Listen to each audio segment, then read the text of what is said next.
competition had entered its meetings. Some believers wanted to appear more spiritual than others. Therefore, Paul established a vital principle in this congregation. So this congregation, Corinthians, was really gifted congregation, but we see that there was competition, there was problem, pride, and so Paul said that let all things be done for edification in verse 26. So spiritual gifts are not trophies proving our importance. They are tools given by the Holy Spirit to strengthen Christian body. Hallelujah. That is we see that the meaning actually very important. The Holy Spirit give spiritual gifts to different people in the church. That they are tools given by the Holy Spirit to strengthen Christian body. So Christian body could get more strong spiritually, and doctrine. The doctrine could be more strong. So spiritual gifts are not trophies proving our importance. They are tools given by the Holy Spirit to strengthen Christian body. Hallelujah. So we see that the first point we will see, pursue love before spiritual gifts. So this will be our first point. Second will be prophecy strengthen the church. Third will be speaking in tongue is a genuine gift. Fourth will be pray with the Spirit and with understanding. This will be fourth point we are going to discuss. Fifth point will be the church must speak clearly. Hallelujah. So the sixth will be spiritual gift can reveal the heart. Also worship must be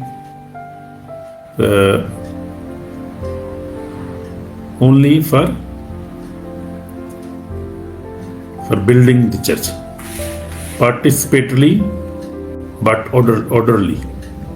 Also see that God is author of peace, not confusion. This is a long chapter. So what does Paul say about women in the church? We'll also see. And do everything decent in the church. Paul said do everything decently in an order. So these things we are going to discuss today in today's session, and I hope everybody will be blessed today. So we'll see Paul begin by commanding believers to pursue love and despite desire spiritual gifts, especially prophecy. So prophecy is really a very good spiritual gift. Also tongues, to speak in tongues is very good spiritual and very special gift. So there are many gifts of the Holy Spirit. So chapter 14 cannot be separated from chapter 13.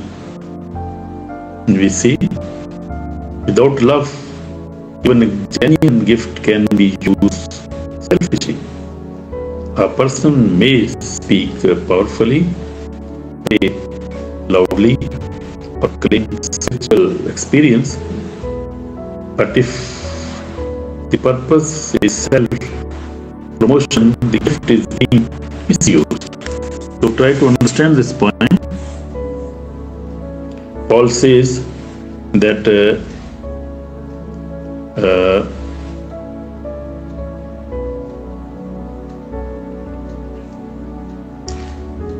he says that without love, we use selfishly.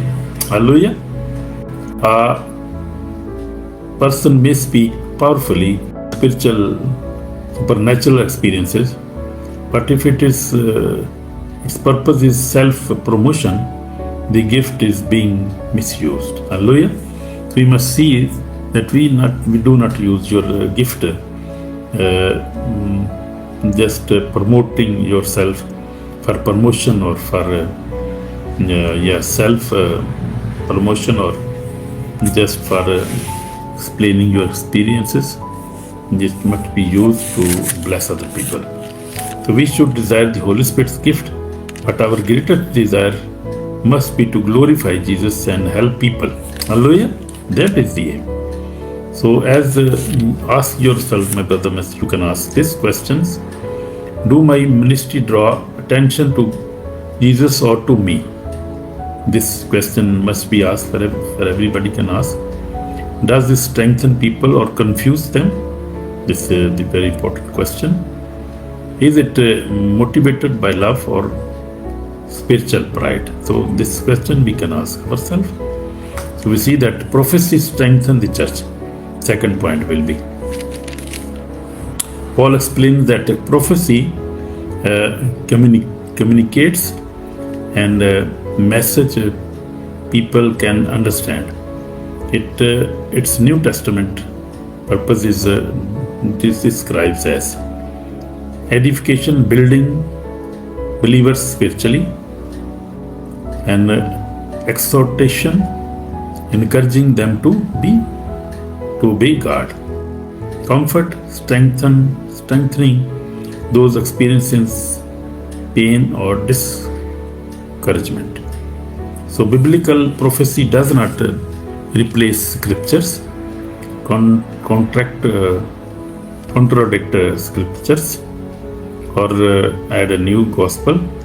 Every prophetic message must be tested according to God's written word. Hallelujah. It means when somebody is prophesying, he must prophesy from according to the Bible, not his own other new thing. He's maybe saying another gospel or other things out of the Bible. So prophecy can be tested only according to the Bible. So it must be tested according to the written word of God. Hallelujah. A true message from Holy Spirit will lead people toward Jesus Christ. Truth, repentance, holiness, faith, and obedience. It will never lead them to sin, manipulation, fear, or dependence upon a human personality. So many people prophesy just to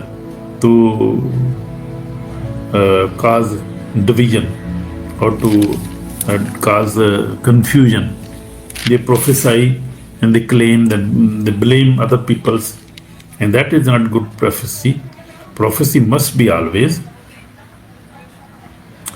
prophecy must be always a true message from the Holy Spirit, or the prophecy must lead people toward Jesus Christ, to repentance, to holiness, faith, obedience.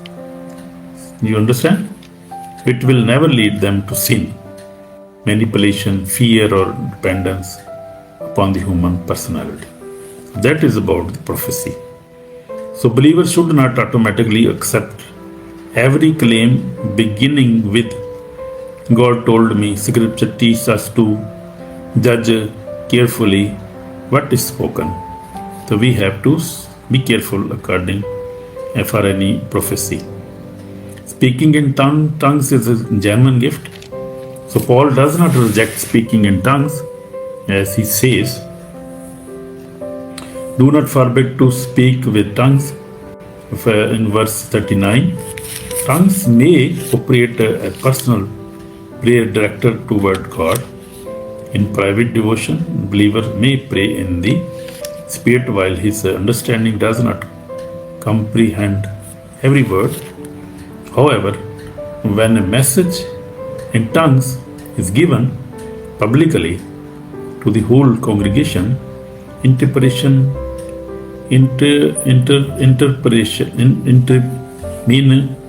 must be translated.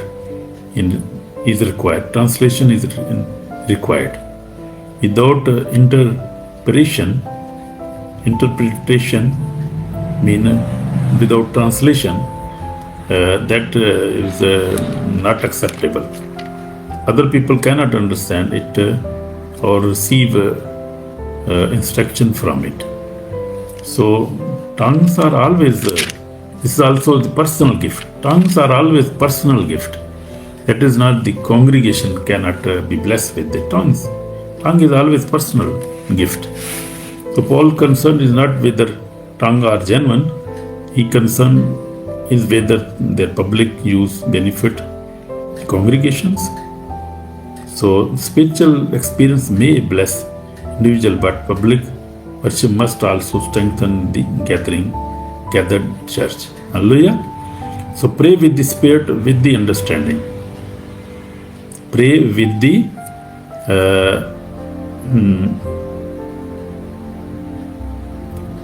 Spirit and with understanding. Hallelujah. Welcome, everybody is welcome in Lovers of God International Ministry, Holland. And God bless you, my brother, my sister, who are joining, who have joined already. God bless you. We are studying today from 1 Corinthians chapter 14. Hallelujah. God bless you. So Paul present a healthy balance. We should pray with the Spirit and also with understanding. We should sing with the Spirit and also with understanding. Hallelujah. So Christian life must not be reduced either to emotion without the truth or the knowledge without the spiritual life. We need both. Power of the Holy Spirit, the truth of words, God's word, spiritual passion, biblical understanding, supernatural gift, godly wisdom. We need these things in our church. In our congregation, we need such gifts. The power of the Holy Spirit.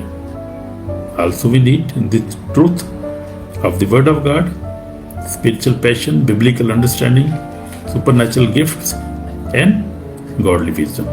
When people cannot understand anything taking place in the service, when we gather together in this service on Sunday, they cannot meaningfully agree, learn or respond. They cannot learn anything if nothing is understandable.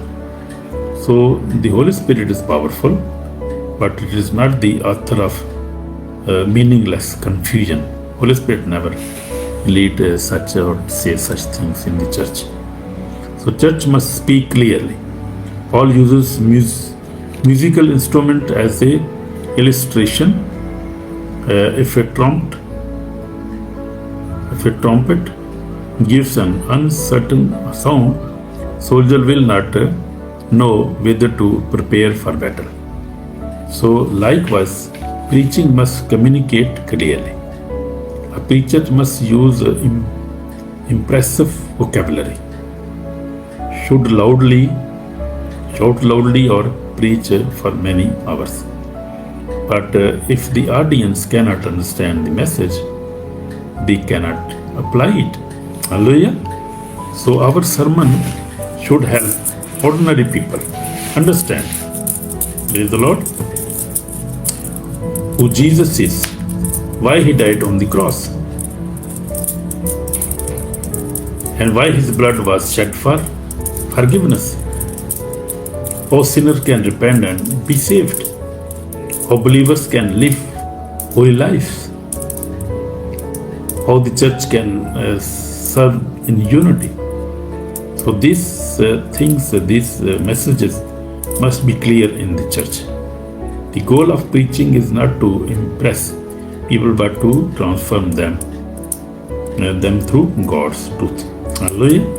So that must be our aim in the church. So spiritual gift can reveal the heart. When prophecy operates biblically, the truth of God may expose the secret and motives of a person's heart. The listener can become convicted, worship God, recognize that God is truly present among his people. So that is true prophecy. If he understands his life, this is the true of prophecy actually. So this does not mean publicly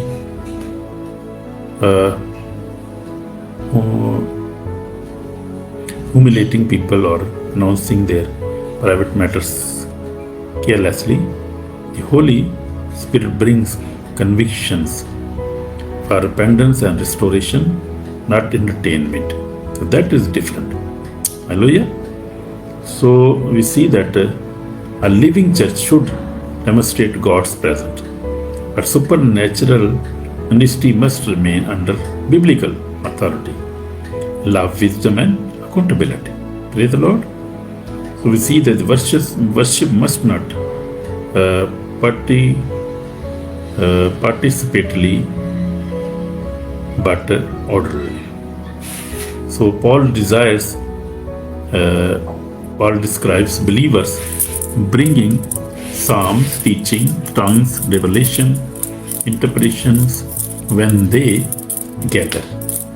This shows that worship was not intended to be one person performance. Hallelujah. Nevertheless, participation needs order.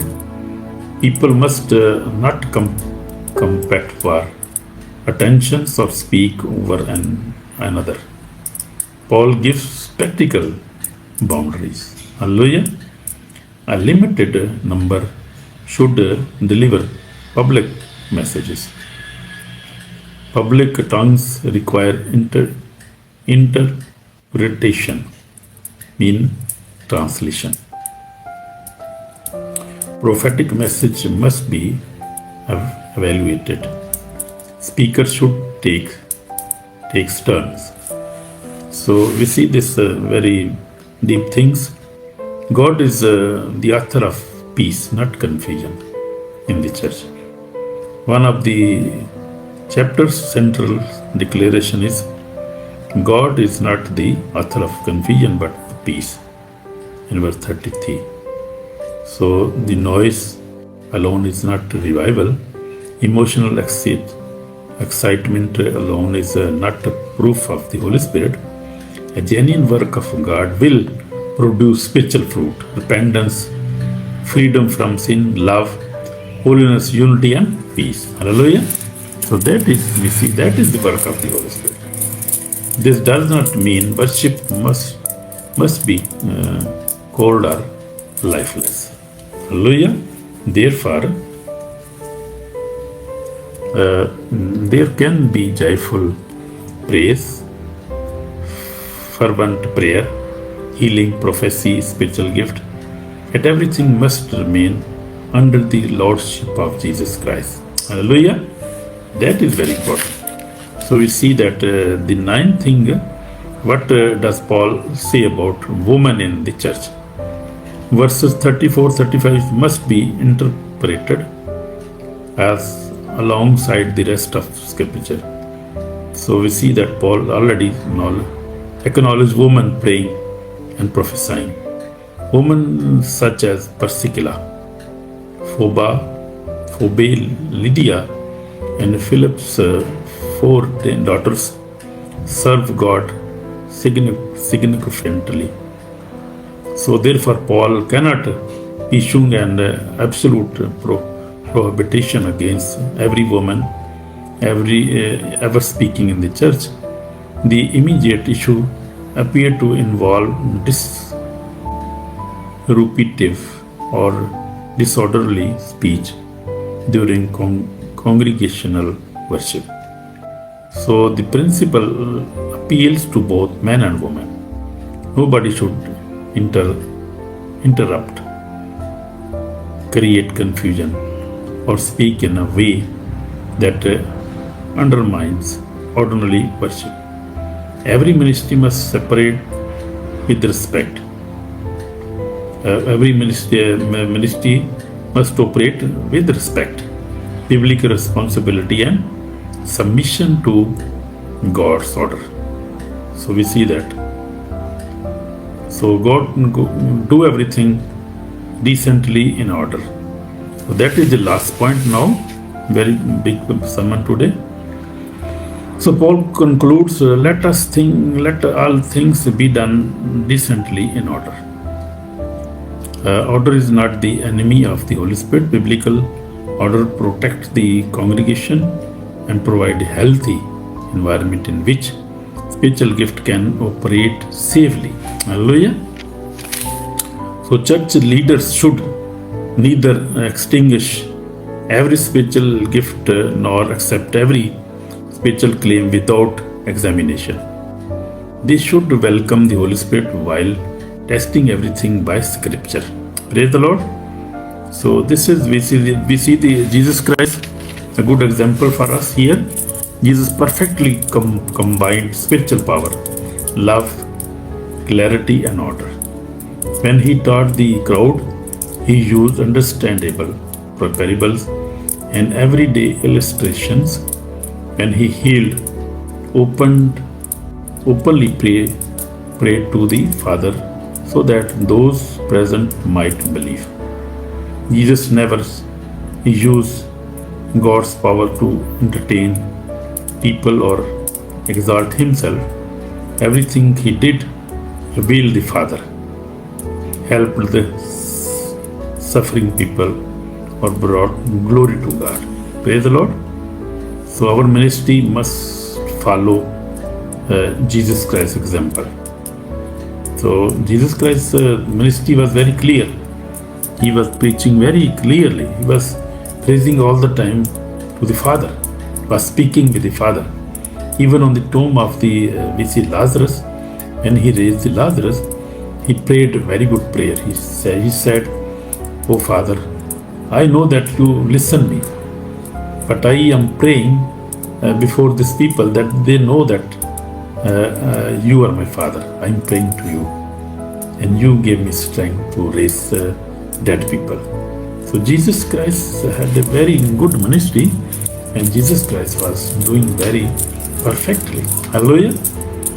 Because Jesus Christ is our role model. He is our we follow him, Jesus Christ, in our ministry, in our daily life, in our worship, in our doing all types of work. We must follow Jesus Christ of Nazareth, Son of Almighty God. He is our role model. He is our Savior. We belong to Jesus Christ. Hallelujah. We belong to Jesus Christ of Nazareth, Son of Almighty God. Hallelujah. Who came to destroy the works of the devil. He came to end destroying now. He dying with the fire of the Holy Ghost. Jesus Christ is destroying his works all around the world. You can see. So we see in the Old Testament the prophet of Baal and Elijah. The first King 18, we see that prophet of Baal shooted, jumped and injured themselves for many hours. There was a tremendous noise, but no answer. Elijah calmly prayed to Lord, altar, placed the sacrifice upon it, and prayed clear to the God of Israel. God answered by fire, and the people recognized that Lord is God. Hallelujah. So that is really, we see that is the real thing. We see that he was really praying to God. So this teaches us that noise is not necessarily power. The decisive question is whether God is truly present and glorified. So we see that my testimony now, for approximately 46 years I have walked with the Lord, read His Word, prayed regularly, and experienced periods of fasting since 2019. I have also prayed severally for spiritual breakthrough through God's grace. He had helped me overcoming sin, desire, and pursue a holy life. That is my testimony. Hallelujah. So I have learned that spiritual maturity is not measured merely by how loudly we pray or which gift we claim. It is measured by obedience to Christ, victory over sin, love for people, faithfulness to Scripture, and the fruits of the Holy Spirit must be seen in our life. We see the practical things here. Our church should pursue love above spiritual recognition. Desire genuine gift of the Holy Spirit. My brother, my sister, test every prophecy or scripture. Required interpretation for public tongues. We see that teach God's word clearly. Allow gift to operate without disorder. Correct manipulations and false prophecy. Maintain holiness, humility and accountability in your churches. So keep Jesus Christ at the center. Hallelujah. Keep always Jesus Christ at the center of your life. Praise the Lord. So do everything to strengthen the congregation. That we must do. So this is the repentance time now and prayer time now. We are going to pray. So my brother, my sister, perhaps you have your spiritual gift to seek attention. Perhaps you possess religious knowledge but lack love, perhaps confusion, jealousy, pride, unforgiveness, or hidden sin has entered your life. So my brother, my sister, today come to Lord Jesus. Jesus died upon the cross and shed his blood for forgiveness of our sins. He rose from the dead and offers salvation to everyone who repents and believes. Hallelujah. So pray sincerely. So we are going to pray now. If you want somebody to pray, he can pray with me, and we are going to pray now. So we see the conclusion of this chapter. Every spiritual gift must operate through love. Communicate God's truth, build the church, and remain under biblical order. That is, we see the conclusion of chapter 14. 1 Corinthians chapter 14. Conclusion is every spiritual gift must operate through love. Hallelujah. Love is the major thing in our life, in any minister's life. Without love, he cannot even heal somebody, cannot prophesy. So this must be actually free of cost, because we receive this gift free from the Holy Spirit. So we must also give it freely. Do not charge anybody money. Do not charge money. So also communicate God's truth to the body of Christ. Build the church, my brother, my sister. If you are pastor, you are bishop or evangelist, build the church and remain under biblical order always. So these things we have learned in this chapter. So like, share, subscribe, comment, and also follow this ministry. And God bless you. We are going to pray now. Lord Jesus, I confess that I am a sinner. Forgive my sin and cleanse me through your precious blood. I believe you died for me and rose again, became my Lord and Savior. Fill me with the Holy Spirit. Help me live in love, truth, holiness, and obedience. Use my life to strengthen others. Glorify your name, Lord. O Lord Jesus, we come before you. We confess our sins. Forgive our sins, Lord Jesus. Wash us with precious blood. Save our soul today, Lord Jesus. We believe that you died and rose again for on third day, and you became our Lord and Savior. Fill us with the Holy Spirit. We are thankful for the blessing you have given us, this wonderful word of God today, this wonderful ministry, wonderful man of God, this pastor. We pray for everything, Lord. You have given us this wonderful time also, this message also. Lord, bless us. Thankful for everything. In Jesus' name we pray. Amen. So my brother, my sister, we have learned beautiful things today by the grace of God. And I hope that you have learned many things. This chapter was very long chapter, but this is all about the spiritual gift and to speaking in tongues, prophesy. But Paul tells us in the end that every spiritual gift must operate through love. Hallelujah. Also communicate true God's truth in your church and congregation. Also build your church positively. Also remain under biblical order. That thing we have learned today. By the grace of God. And God bless you and see you tomorrow. Tomorrow we are going to learn chapter 15. Hallelujah. Chapter 15 we will learn by the grace of God. So God bless you. Keep stay healthy and blessed. And we bless you also. We are praying for you. Hallelujah. See you tomorrow in Jesus Christ's name. Amen. Shalom, shalom, shalom, shalom. See you tomorrow in Jesus' name. Amen. Shalom.